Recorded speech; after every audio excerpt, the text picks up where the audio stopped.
ஏற்கனவே வந்திருந்தா என்ன காரணம்? என்ன காரணம்? அங்க இருக்கிறவங்களுக்கு எல்லாம் இன்ன வரைக்கும் எல்லாத்துக்குமே தெரியும். 2 பேர் கடத்தி கொண்டு போய் என்ன காரணம்? 2 பேர் கடத்தி கொண்டு போய் ரொம்ப கொடுமைப்படுத்தி இருக்காங்க. அந்த கடத்தி போகும்போது நீங்க வந்து இது ட்ரிங்க்ஸ் அடிச்ச மாதிரி சொல்லிட்டு இருக்காங்க. 4 மணிக்கு இந்த சம்பவம் நடந்திருக்கு. என்னன்னு கேட்டீங்கன்னா நிறைய பேர் வந்து கேள்வி 4 மணிக்கு சம்பவம். அந்த கார்த்தின்னு சொல்லி ஒருத்தர் உங்க கூட இருந்திருக்காரு. ட்ரிங்க்ஸ் உங்களுக்கு வாங்கி கொடுக்குறாரு 5 மணில சொன்னது தகவல். அதுல இருந்து வந்து நீங்க அடுத்த மறுநாள் வரைக்கும் நீங்க வந்து இதுல இருந்திருக்கீங்க, போதையில இருந்திருக்கீங்க, உங்களுக்கு தெரியல அப்படிங்கிறாங்க. இதுக்கு என்ன சொல்றீங்க? இதுக்கு என்ன எப்படி சொல்றதுன்னு கேட்டீங்கன்னா, நான் அங்க அந்த வீட்டுக்கு நான் போய் 1 மாசம் தான் ஆகுது.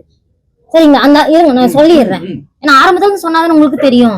ஏன்னா இப்ப வந்து எல்லாம் தேவையில்லாத நிறைய வருது வெளியே. இப்ப வந்து நாங்களே குழந்தை போயிடுச்சு உட்காந்துட்டு இருக்கிறப்போ புதுசா என்ன இது கட்டுக்காத இத்தனை நாள் அப்ப இத்தனை வருஷமா இவங்களே எங்க ஊர் இருக்கிறாங்க. என்னை பத்தி எல்லாத்துக்குமே இங்க இருக்கிறவங்களுக்கு தெரியும். எதுக்கு அவங்க தேவையில்லாத பேசணும்? அப்ப என்ன அவங்களுக்கு சப்போர்ட்டா? பெத்த தாய் குழந்தை இழந்துட்டு நாங்களே இங்க உட்காந்துட்டு இருக்கோம்.